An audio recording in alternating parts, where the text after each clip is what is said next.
أعوذ بالله من الشيطان الرجيم بسم الله الرحمن الرحيم وتولى عنهم وقال يا أسف على يوسف وابيضت عيناه من الحزن فهو كظيم قالوا تالله تفتأ تذكر يوسف حتى تكون حرضا أو تكون من الهالكين.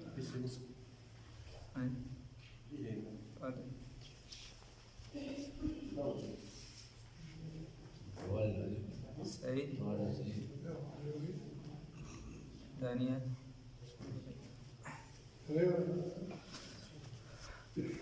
بسم الله الرحمن الرحيم.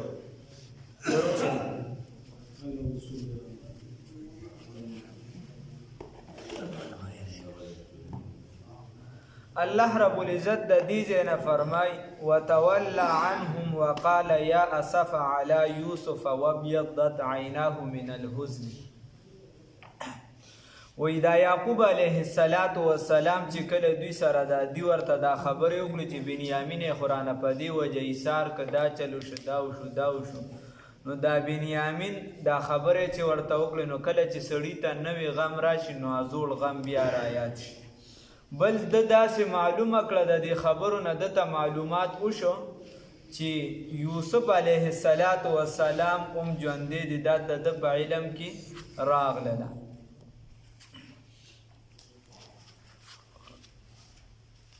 چې دا یوسف علیه السلام ژوندی دی. علما وایي بعضې چې د دې ځای نه د په علم کې دا خبر راله چې ژوندی دی خو چې زندګي یې څنګه تېره کړه څه پې تېر شو ماشوموالی پې څنګه تېر شو اوس په کوم حال کې دی دا پته ورته نه وه نو دا غم یې نورم زیات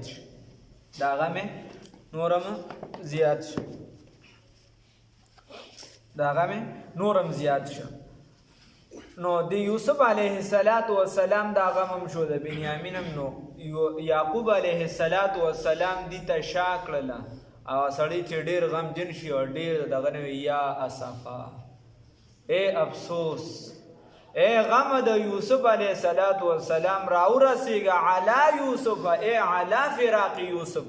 په جداوالي د یوسف علیه السلام باندې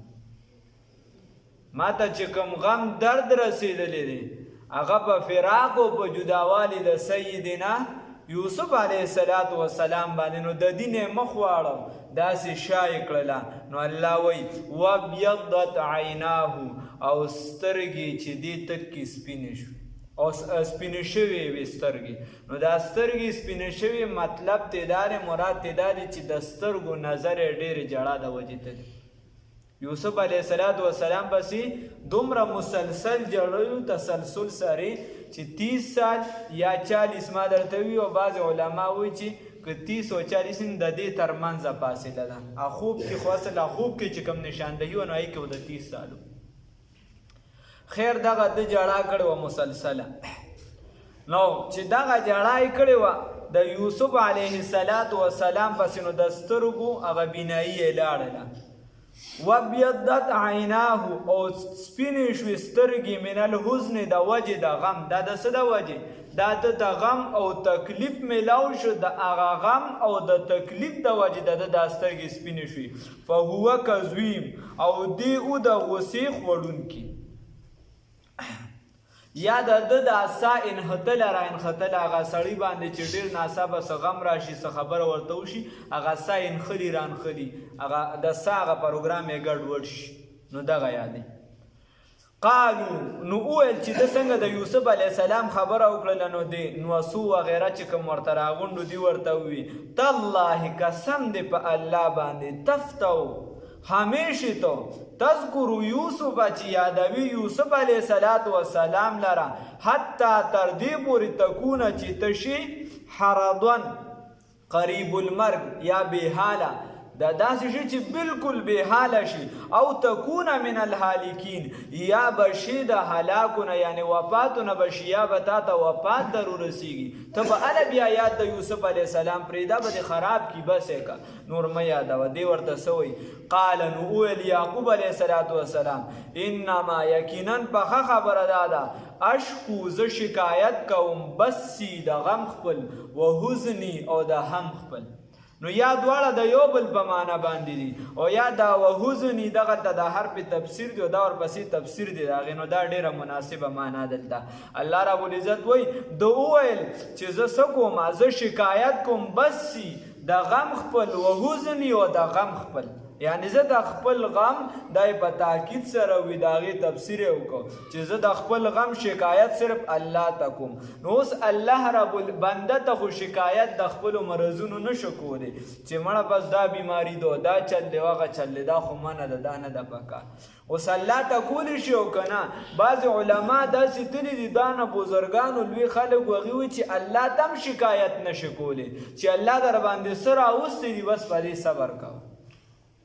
الله تم شکا. خو جمهور علما دا فرمایي چې نه، الله ته شکایت کولی شي، لکه الله ته تو وی چې خدایا ما ته تبه ده او دا تبه مې نه ځي، خدایا ما ته دا غم را رسېدلی دی دا غم مې لرې که، خدایا دا تکلیف دی راته دا تکلیف مې لرې که، نو دا ویلی شي.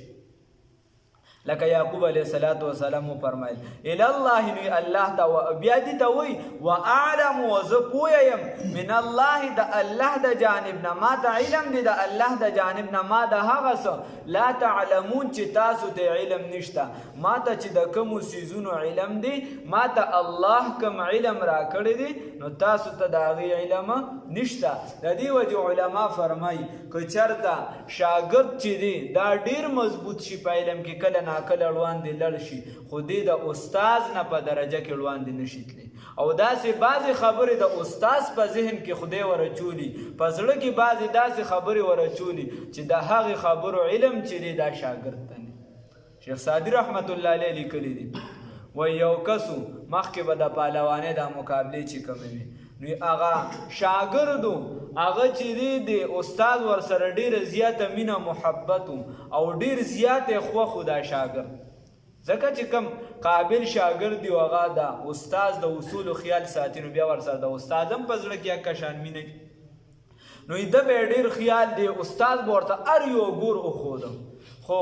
بیا څه وخت پس دا شاګرد داسې شو چې د خپل استاد ته راتو شو او دومره راتو شو چې د بادشاه په دربار کې د بادشاه په مخ کې ووایي چې یاره دا پلانکي نه دی هغه ډېر او استاد یې ډېر مشهور پهلوان و، چې د خپل استاد یې یادو چې دا پلانکي نه دی خو هسې مشهور دی، دی خو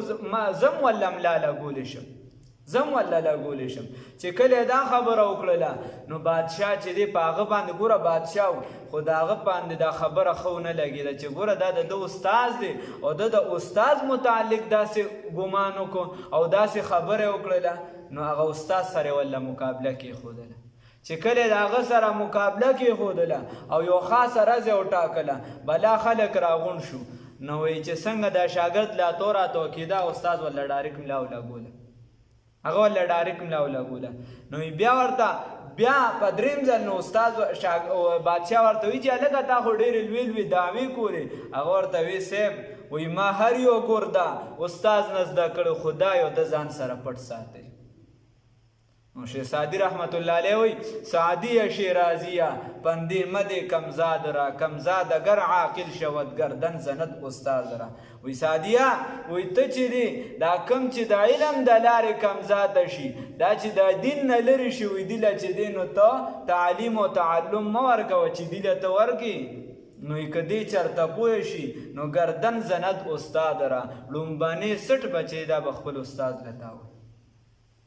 خیر الله یې معافي وکړي. نو د دې وجې دا سهیل تستري رحمه الله بیا د جنید بغدادي رحمه الله د هغې دغه چې پې وګورې اقوال وغیره، نو هغې دا خبره ده چې بس کوم مرید وي دی کله په دومره هغه ریاضت وغیره وکړي چې دا بعضو څیزونو کې د پیر نه وړاندې لاړ شي، شاګرد بعضو څیزونو کې پوهه کې د استاد نه ډېر داسې شاګردان یې وړاندې لاړ شي، خو په درجه کې د هغه نه وړاندې نه شي تللی. دی چې څومره تعلیم حاصلوي بنیاد ورته هغه ایښی دی، ثواب و اجر بې هغه له ځي. لکه رسول الله صلی الله علیه وسلم فرمای چا د نیکی بنیاد کې خودو څومره خلک نیکی کوي دله به باقاعده ثواب را رسی. نو اوس چې ته یوه سجده کې لومبني ایمان ابوبکر صاحب راوړی دی هغه لی باقاعده پکې ثواب ځي. ته دلته یو سبحان الله وی بنیاد دلته هغه ایښی دی بیا د هغې نه مخکې رسول الله صلی الله علیه وسلم نو څنګه عمل کې داسې اجر او ثواب هغې ته روان یا څوک د بدې بنیاد کې دي. څومره خلک لکه ته وګوره هغه د قابل او دغه کیسه ده چې یو بدي دې وکړو بنیاد دې کې خدا چې تر څو پورې روان وي دومره به تا ته د هغې سزا در رسي. الله دې وساتي. نو یعقوب علیه السلام ورته وی زه په هغه څه باندې پوه یم چې تاسو ته د هغې علم نشته دا علم لدنیني وغیره. یا بنیه ای بچو اذهبو لاړ شئ ورته ویه لاړ شئ فتحسسو بس ښه لټونو کې ها تالاشو کې من یوسف په باره د سیدنا یوسف علیه السلام کې و اخیه او په باره د رور د هغه کې. ها ګوره پته ده ورته علم شو ورته ما تاسو ته وي دته معلومه شوه د دې نه.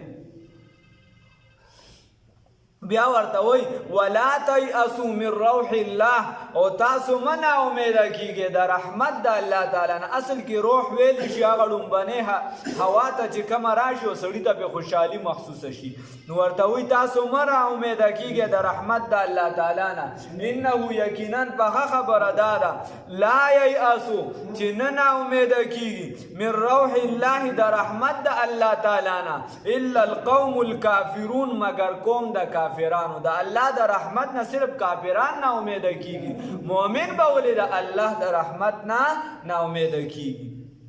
نو دی وجه که ډېر ګناهونه دي کړي نو ما تا چې دی بندګان د الله یو الله ته به عاجزي کوو زاري کوو بل ذات خو نشته نا امیدي به نه کوو. او که ډېر یو کس نیکوکاري نو دی به غاوره کیږي نه. دا څنګه مونځ دی چې تا کې تکبر پیدا کړ دا څنګه سبق دی چې تا کې تکبر پیدا کړ دا ستا په دینیت کې څه فرق دی ستا په عبادت کې څه فرق دی چې په تا کې تکبر پیدا کړ. د دې وجې دواړو اړخو ته به خیال کې په منځ کې به ځي.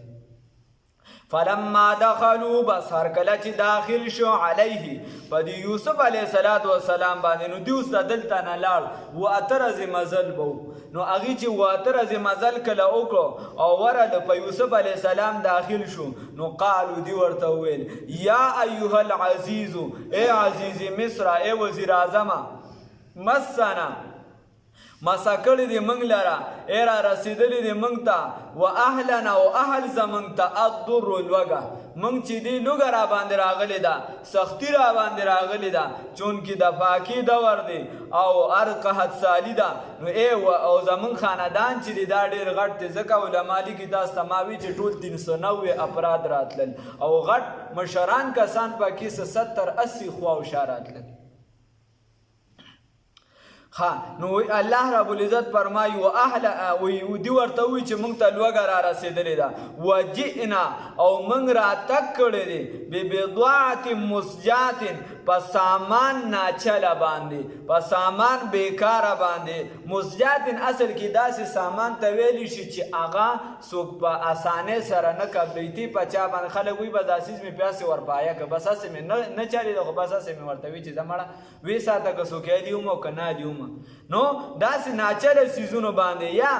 وایي کیدی شي ممکن دا وي چې هغه په دی چې کومې پیسې اغوښتې وي لږې شانتې بس هغه پیسې وي هغې ولله راوړي. نو فاوف لنا الکیل ورته وی پوره راکه پیمانه وتصدق علینا او نرمی را سره وکړه. د پیغمبر زامن چې د چا نه خیر خیرات نه غواړي وی ورته وی وتصدق علینا او نرمی را سره وکړه. ان الله یقینا الله رب العزت یجزي المتصدقین خوښوي نرمی کوونکي دي چې دي نرمۍ والا خوښوي. الله دې موږ کې نرمي پیدا کړي. نو چې کله ورته دا خبره وکړه چې لوږه تنده را باندې راغله ده نو چونکې یعقوب علیه السلام خو د یوسف علیه السلام پلارو نو هغه ته هغه ټول ارس را یاد شو ارس را جمع شو نو بس نور برداشت نه کړی شو. ورته وی قالا یوسف علیه السلام ورته هل علمتم آیا تاسو ته معلومه ده تاسو پوهیږئ ما فعلتم څه احساس در کې اوس شته ما فعلتم چې څه کار مو وکړو بیوسف یوسف علیه السلام نو یا هم ما چې ده دلته په معنه د اسم موصول ده او یا د عامه معنه ده نو ما فعلتم بیوسف چې تاسو څه کار وکړو د یوسف علیه السلام سره و اخیه ورور د هغه سره چونکې دا د یو مور نه او دواړه کشرانو او د دواړو مور وفات شوی و دا نور بیا ځان له نو اذ انتم جاهلون په هغه وخت کې چې تاسو جهالت کو یعنی پوهه دا نه چې دا درته پته نه چې دا کار بد دی او تاسو قصدن جهالت کو تاسو کې اوس احساس پیدا شوی دی قالو نو دی ورته وی انک آیا تو لانت یوسف او ته یوسف یا دلته استفهام تقریری ورته وی طلبه په پوهیږي قالو دی ورته وی انک یقینا تو لانت یوسف هم ته یوسف چې دی ورته خیال وکړه دا خو هم ته یوسف ښه ته خو یوسف علیه السلام قال نو ده ورته وویل یوسف علیه السلام انا یوسف او زه یوسف علیه السلام زه یوسف علیه السلام نو دومره عمر پکې چرته ما درته ووی د 11 12 13 یا د 17 وغیره اقوال دي پکې د دومره کالو په عمر کې چې ته یو کس کوی ته ورولې او ستا دا تصورم نی چې به دنه بیان د هما ختم کړه د کیسه ختمه شو یا به غلام شي وغیره بیا الله رب العزت د اغینه راوچت کو او الله ته د ملک بادشاہ جوړ ک اخره کې بیا ورته هغه تاج او ارس ور پهناو کو او د ملک بادشاہ شو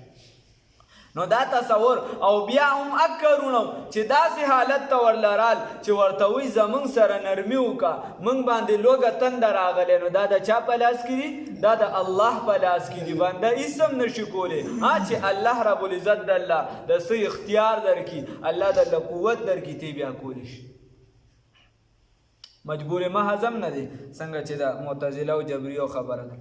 قالو نو دیول انک لانت یوسف او یقینا ته یوسف علیه السلام قال دورتی انا یوسف ز یوسف یم وهذا اخي او دا زما رور دی بنیامین قد من الله یقینا احسان کړی دی الله رب العزت په مونږ باندې علینا په مونږ باندې پس سره چې مونږ صبر کړی دی انه یقینا دغه الله رب العزت من هغه څوک یقینا شاندار من هغه څوک یتقی چې او یریږي د الله تعالی نه ویصبر او صبر وکي ځان بچ کی د ګنا نه ویصبر او په مصیبتونو باندې صبر وکي نو فإن الله بس یقینا الله رب العزت لا یضيع نزایا کوي اجر المحسنین اجر د نیکو کارو څوک چې نیکی کوي الله اجر نه ضایع کوي نو دوه خبرې ضروری دي یو تقوا ضروری ده الله رب العزت یو چې دی صبر ضروری دي تقوا چې د کم سیز نه خدای ته منع کړي چې د هغې نه ځان بچ کړي چې د هغې نه ته ځان بچ کړي بیا که په دغه لار کې تا ته مصیبتونه را رسي نو چې په دغه مصیبت باندې ته صبر وکړي خو چې کله تا له خدای مصیبت نه یې راوستې د هغې نه مخکې د صبر سوال کول دا په حدیثو کې منع دي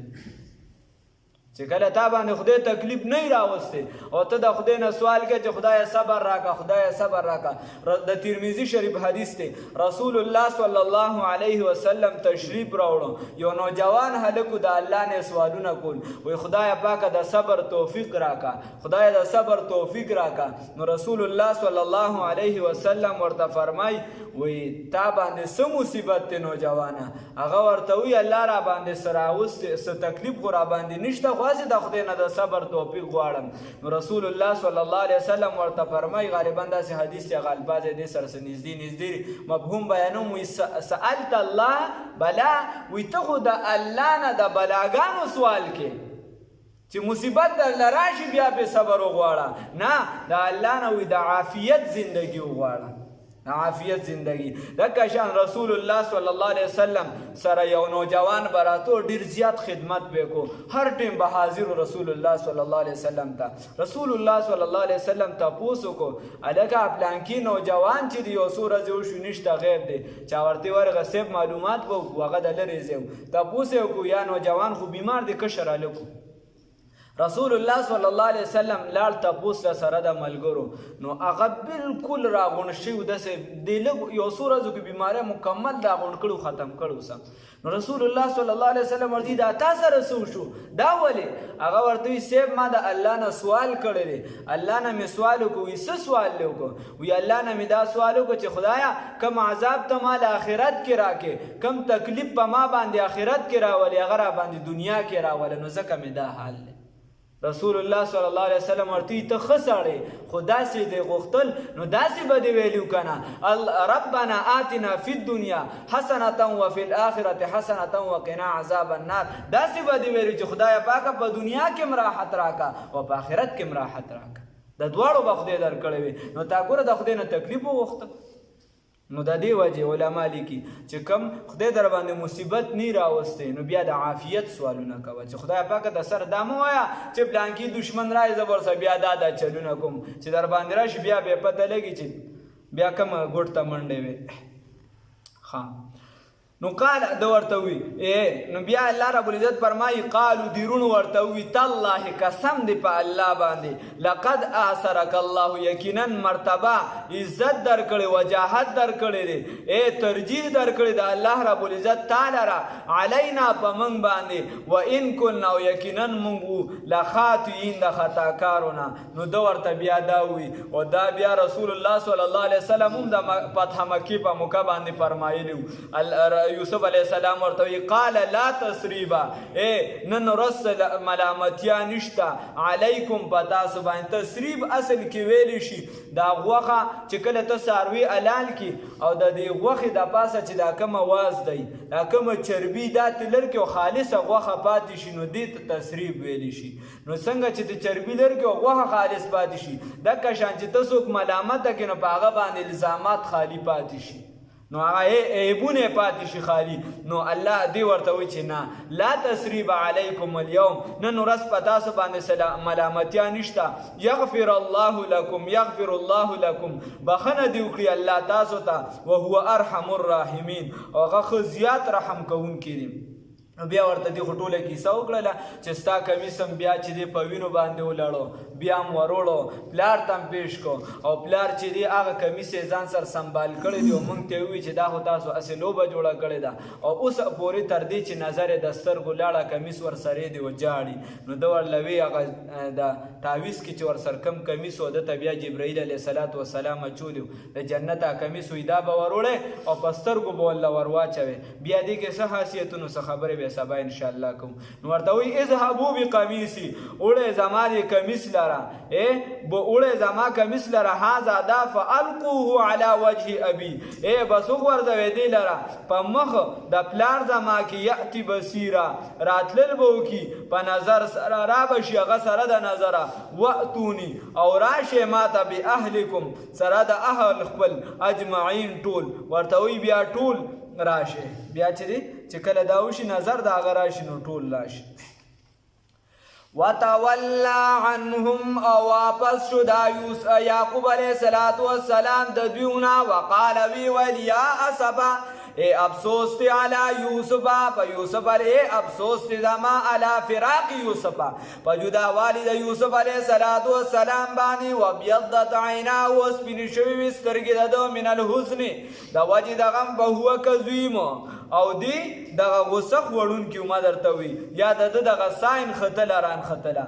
قالون دیویل تاللہ قسم پا اللہ باندی تفتو ہمیشی تو تذکرو چی یادوی یوسف علیہ السلام لرا حتی تردی بری تکون چی تو گرزی حرادن بالکل حرام یعنی بالکل چیری تا بیکار شی یا حتی تردی بری تکون چی اگرزی حرادن تا قریب الموت قریب المرگ شی او تکون یاشی من الحالکین دا حلاکونا قالن اویل دی ان اویل یعقوب علیہ السلام انما یقیناً بہا خبر دادا اشکو شکایت زما بسی اشکو شکایت کو مذہب بسی دا غم زما شکایت دا غم زما و حزنی او دا ہم زما یا دا غم زما الاللہ اللہ دا دی و اعلم و زپوئے من اللہ دا اللہ دا جانبنا ما بہا سباندی لا تعلم مجھے تاسو تے علم نشتا یا بنی اے بچو اذهبوا لارشے فتحسسوا بس تالاشو کے من یوسفا یوسف علیہ السلام و اخیه و ضرور ددو ولا تیأسوا من روح اللہ او منا امید کیگے در رحمت دا اللہ تعالی نا انہو یقیناً باغا خبر دادا لا ییأسوا چننا امید کیگی من روح اللہ در رحمت دا اللہ تعالی نا الا القوم الكافرون مگر قوم کافرہ فلما بصر کلا دخلو چی دی داخل شو علیہ پا یوسف علیہ السلام باندی قالون دیویل یا ایوہ العزیز اے عزیز مصر مسنا مسکڑ دی منگ لرا را رسید لی منگتا و اہلنا و حاندان زمنگتا الضر تکلیف لگا و جئنا او منگ را تکڑ دی ببضاعت مزجات پاغا سامان ناچل باندی بیکار باندی فاوفلنا الکیلان پورا را کا پیمانا منگتا و تصدق علینا او نرمیو کا زمنگ سری ان اللہ یقیناً اللہ رب العزت یجزی المتصدقین جزا ورکوی نرمی کون کتا قال نویل دی حل علمتم قال ویل یوسف علیہ السلام حل علمتم آیا تاسو پوئے ما پاہا غصبانی فعلتم چی تاسو کردی آیا تاسو تا احساس شتا پاہا غصبانی چی تاسو کردی بی یوسف دا یوسف علیہ السلام سری واقعی ورور دا حق سری اس پاہا واقعی انتم چی وی تاسو جاہلون جہالت کون کی قالون دیویل اینکا آیاتو اے اینکو یقیناً تو لانتا یوسف علیہ السلام قالا ویل یوسف علیہ السلام انا یوسف آوس یوسف علیہ السلام وحاز آخی او دارور زمانی قد من اللہ یقیناً احسان کردی اللہ تعالی علینا پا منگ باندی انہو یقیناً دغ اللہ تعالی من اے انہو یقیناً شان دادی من حغسوک یتقی چو یریگ دا اللہ تعالی نا ویصبر او صبرو کی فإن اللہ نبس یقیناً اللہ رب العزت لا یضیع نزایا کبھی اجر المحسنین اجر دنی کو کارو قالون دویل تاللہ قسم دوی پا اللہ تعالی باندی لقد آثرک اللہ یقیناً مرتبہ در کری دا عزت در کری دی ترجیح در کری دا اللہ رب العزت تا علینا پا منگ باندی وَإِن كُنَّا يَكِنًا مُنْگُو لَخَاتِئِن دا خطا کون کنا قال نو فرمائل یوسف علیہ السلام لا تثریبا لا تثریبا نشتری سلام ملامتیا علیکم بداسو باندی الیوم ننورز یغفر اللہ لکم بخن دیوکلی اللہ تاسو تا وہو ارحم الراحمین او دا اللہ تعالی زیاد رحم کون کی اذهبوا بقمیسی اڑے زمانی کمیس لرا حازا دی لرا فالقوه بسوروائی چوے علا وجہ ابی پا مغزما دا پلار باندی یأتی بسویرا نو اغبا راشی پلی دلو سرا اغبا راتگو کی یعنی ستر کی بیکار شروع کی واتونی و بیاراش مادا بی اہلکم سرد اہل پل اجمعین ٹول پر ٹولا نور ببیا انشاءاللہ